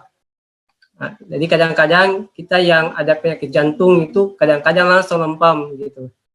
Nah, kira-kira adakah Pak Dokter memberikan tips kepada kami supaya mental kami terjaga, Pak?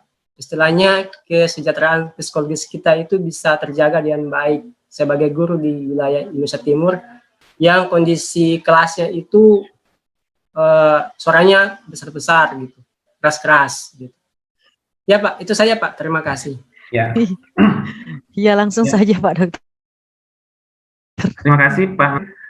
Saya juga kebetulan aslinya orang Batak ya, orang Medan juga biasanya kalau ngomong keras-keras juga mirip sama orang Timur.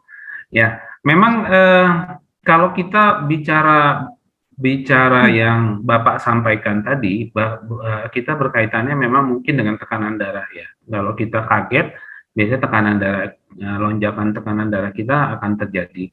Tetapi tidak usah khawatir, karena selama kita tidak punya riwayat darah tinggi atau memang kita punya penyakit darah tinggi tetapi terkontrol dengan baik, lonjakan-lonjakan seperti itu biasanya tidak akan menyebabkan suatu serangan stroke. Ya, terkaget, ya. Denyut jantung menjadi cepat atau berdebar, iya. Tekanan darah naik, iya. Tetapi biasanya itu masih bisa dikompensasi oleh tubuh. Jadi tidak usah khawatir. Jadi kalau ada dengar orang serangan jantung, biasanya bukan disebabkan oleh suatu kekagetan atau suatu ini, tapi memang waktunya sudah ada terjadi serangan jantung, itu biasanya tanpa pencetus apa-apa.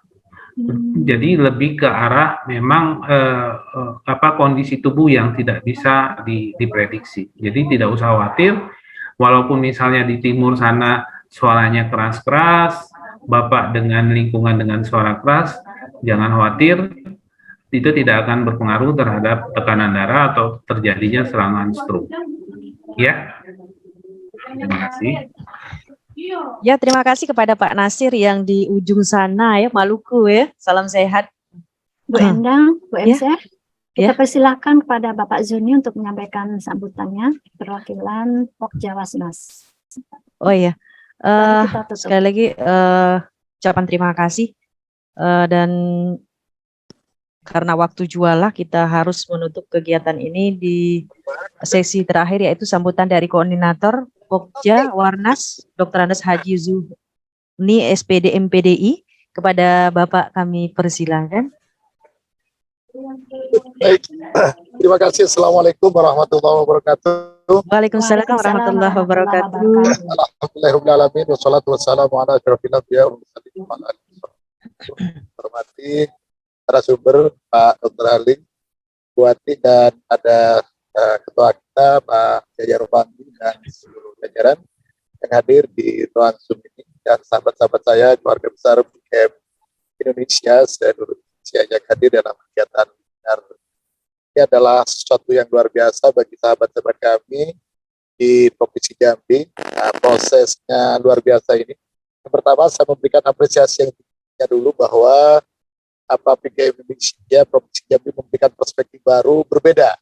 Yang biasanya kalau webinarnya guru itu yang menyangkut pendidikan, penilaian, kemudian karakter dan lain-lain, tetapi hari ini adalah menjadi sesuatu yang luar biasa yang bahwa kerjasama dengan Pak Dr. Hali tadi memberikan perspektif baru, pandangan baru, wawasan baru bagaimana guru itu tidak hanya sekedar menjaga attitude perilaku, tetapi juga penting bagaimana menetapkan literasi tentang kebersihan dan kesehatan. Karena dua sisi itulah nanti ada kaitannya juga dengan bagaimana meningkatkan intelektualitas kompetensi anak-anak kita. Manakala secara fisik, secara emosional anak-anak kita tidak sehat, tidak bersih, maka nanti juga terganggu secara kompetensi. Maka pada sesi webinar ini saya menyampaikan apresiasi kepada Dr. Ati yang telah memberikan menginisiasi kita ini. Dan saya berharap ke depan itu dicoba dikembangkan dengan seri-seri tertentu sehingga ini juga menjadi satu pintu literasi bagi anak-anak kita untuk mengedukasi guru-guru kita kepada anak-anak kita. Apa yang disampaikan misalnya contoh tadi sahabat kita dari Maluku misalnya, itu kan sudah diberikan pandangan perspektif oleh Pak Dokter. Bagaimana juga perspektifnya Pak Hudri misalnya tadi dalam perspektif karena dia adalah juga pecandu rokok, tapi kemudian ada temuan-temuan bahwa rokok menurut perspektifnya Pak Hudri tidak punya pengaruh. Tapi dalam perspektifnya dokter sebagai orang akademisi, sebagai orang praktisi dalam dunia kesehatan yang berdasarkan evidence based tadi yang disampaikan bahwa beliau-beliau itu adalah berdasarkan data baseline, data-data dan sebagainya. Nah inilah menjadi penting sehingga inilah perlu ada edukasi dan itu meningkatkan literasi digital, literasi membaca anak-anak kita termasuk guru kita. Itu yang pertama. Jadi kepada Bu Ati saya ucapkan terima kasih yang sedikit telah menginisiasi kegiatan ini, memberikan pandangan-pandangan baru, pokok-pokok pikiran baru kepada kita bersama. Yang kedua saya berharap Bu Ati di Jambi, saya di tahun lalu saya sebenarnya tidak pernah ke Jambi, tapi belum ketemu dengan Bu Ati. Insya Allah dalam waktu kita nanti komunikasi dengan Pak Ketua Pokjawas Jambi, Pak Alimuddin, mudah-mudahan kegiatan-kegiatan yang semacam ini coba dikolaborasikan antara kegiatan IGM Indonesia Jambi dengan kawan-kawan Pokjawas sehingga nanti bisa menyentuh kepada seluruh lapisan masyarakat. Kepada semua stakeholder dunia pendidikan, apakah itu guru anak-anak kita, apakah juga kepala madrasah, sehingga memberikan pandangan-pandangan baru, pokok-pokok pikiran baru bagaimana apa yang disampaikan misalnya Pak Hudri dan dokter tadi atau Bu Ati sendiri, bahwa memang kebersihan itu menjadi kata kunci. Bagaimana cara memperoleh harta yang dimakan oleh anak-anak kita itu yang tumbuh besarnya, tumbuh kembangnya anak-anak kita, memang cara memperolehnya juga dengan cara-cara yang benar. Maka hasil penelitian juga menunjukkan bahwa harta yang dimakan, yang didapat dengan cara benar itu, maka biasanya timbul banyak masalah dalam kehidupan sehari-hari. Banyak sekali problem-problem dengan cara-cara yang tidak diduga. Maka inilah menjadi penting mengedukasi anak-anak kita yang bergerak dalam dunia pendidikan menjadi penting. Kami hanya memberikan satu bukti kecil sekali. Ada sahabat kami, kalau itu ada sekecil apapun uang yang didapat dengan cara yang tidak benar, atau ada cara uang yang subhat, maka biasanya dia langsung merasakan kadang sakit, kadang apa. Maka oleh karena itulah, maka apa yang disampaikan oleh Bu Ati, yang disampaikan oleh Pak Dokter, yang disampaikan oleh Pak Hudri tadi, maka inilah menjadi penting. Kita mencoba mengcompare apa nilai-nilai keislaman dengan nilai kedokteran itu menjadi penting. Kita tidak hanya pegang teguh ansih dengan dunia kedokteran. Memang dunia kedokteran seperti itu, dan Islam sebenarnya sudah memberikan fondasi. Masih zaman pendahulu kita, kitab klasik sebenarnya sudah ada tentang ilmu-ilmu kedokteran yang memberikan fondasi lahirnya ilmu kedokteran modern. Tetapi juga kita tidak kalah penting bahwa kita itu jangan 100% percaya dengan dunia saintifik, tetapi juga harus kita percaya bahwa di sisi lain ada Allah yang mengawasi kita semua. Artinya maka nilai-nilai ibadah, bacaan-bacaan yang dibacakan, yang disampaikan oleh Bu Ati maupun yang disampaikan oleh menjadi penting. Ini barangkali hal yang kedua yang perlu kami sampaikan. Yang ketiga nanti mungkin Bu Ati perlu nanti sinergi secara keseluruhan bahwa PGM Indonesia yang inisiasi oleh Jambi ini menjadi penting untuk nanti menjadi kalender akademik webinar secara rutin itu. Silakan nanti kerjasama dengan Pokjawas akan membantu memfasilitasi. Jadi secara prodi kami akan membantu memfasilitasi bahwa ini dalam rangka memberikan edukasi kepada guru-guru kita, kepada anak-anak kita, sehingga satu saat bisa saja di waktu-waktu tertentu anak-anak nobar bareng misalnya, kemudian ada dokter tadi itu kan betul-betul luar biasa. Ada kata ada anak-anak kita yang melihat Itu luar biasa sebenarnya edukasi yang itu sudah berapa SKS sebenarnya materi itu sebenarnya. Termasuk apa yang disampaikan oleh Bu Ati tadi dari pengalaman pribadi itu adalah menjadi sesuatu yang luar biasa. Nah ini barangkali menjadi penting. Jadi dari webinar kayak ini, mari kita inisiasi, kita kerjasama antara Pokdawas, Madrasah Nasional dengan elemen yang lain. Kami sekali lagi mohon izin Bu Ati dan kawan-kawan semua, saya posisi dari bandara menuju Bogor sehingga tadi memang saya izin ke Bu Ati. Saya tidak bisa ikut di awal tapi insya Allah ada. Terima kasih, kurang lebihnya mohon maaf. Sekali lagi salam literasi kepada kawan-kawan semua, salam sehat kepada semuanya, salam untuk seluruh keluarga besar Liga Indonesia yang ada di seluruh Indonesia yang bisa bergabung dalam kegiatan webinar yang diinisiasi oleh sahabat kami dari Provinsi Jambi. Terima kasih buat kita dan kawan-kawan semua. Salam sehat semuanya. Assalamualaikum warahmatullahi wabarakatuh. Waalaikumsalam warahmatullahi wabarakatuh. Terima kasih yang sangat luar biasa kepada Bapak Dr. Andes Haji Zurni SPD MPD yang telah memberikan luangan waktu yang dari pesawat sudah itu naik mobil masih juga memberikan kesempatan. Memang luar biasa Ramadan membawa berkah. Kita beri A+ untuk dua pemateri kita yang sangat luar biasa yaitu Dr. Ati Mulyani HGE SPD MPD dan Dr. Harli MT Lumban Toruan SPS. Terima kasih, semoga dapat bermanfaat bagi kami, terutama guru-guru yang ada di Indonesia khususnya gitu. Terima kasih. Terima kasih Bu Endang. Iya, bagaimana karena tadi sudah ditutup langsung oleh Ketua Koordinator Pokjawarnas Pak Zuhni, maka kegiatan hari ini berakhir sudah. Semoga kedepannya kita dapat bersua kembali yang melaksanakan ibadah suci Ramadan. Kami ucapkan mudah-mudahan sampai nanti pada waktunya yang mungkin ada yang berhalangan itu karena Allah Subhanahu Wa Taala. Saya moderator mengucapkan terima kasih. Mohon maaf atas segala kekurangan. Dengan ucapan alhamdulillah kita tutup. Wabillahi taufiq wal hidayah. Assalamualaikum warahmatullahi wabarakatuh. Waalaikumsalam warahmatullahi wabarakatuh. Terima kasih Bu Endang. Terima Ya, Bu kasih Ati, sama-sama. Ibu Tari. Terima kasih Bapak Zurni. Terima kasih Dr. Harli. Terima kasih Bapak Ibu semuanya. Terima kasih Bapak Yaya Rupandi. Terima kasih Pak Sutarno semuanya tanpa kecuali. Terima kasih Pak Mubait. Apa Terima kita kasih ada atas sesi kehadirannya. untuk bersamaan Bu Adi biar menampak wajahnya Betul. dari Jambi sampai ke Maluku ini. Sangat luar biasa antusiasnya, alhamdulillah. Baiklah Pak Mubait, minta tolong foto bersama kita Pak Mubait.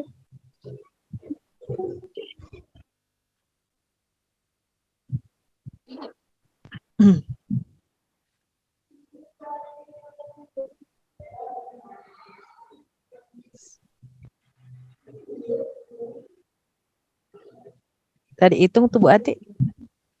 Sudah apa belum? Mbak It? Bagaimana Ya, Pak sebentar, Bu. Mbak It? Ya, Oke. ya. Ya. Sudah ya Pak? Belum. Bentar, Bu. Iya. 1, 2, 3. Ini layar pertama ya. Iya.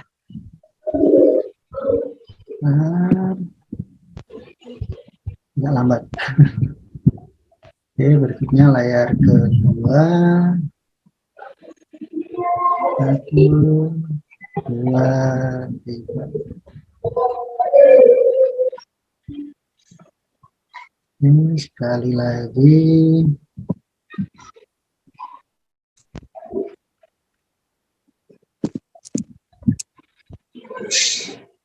Satu, dua, tiga. Oke, terima kasih Bapak Ibu.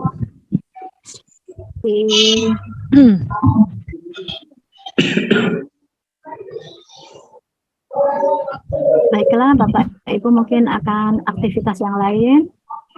Silakan.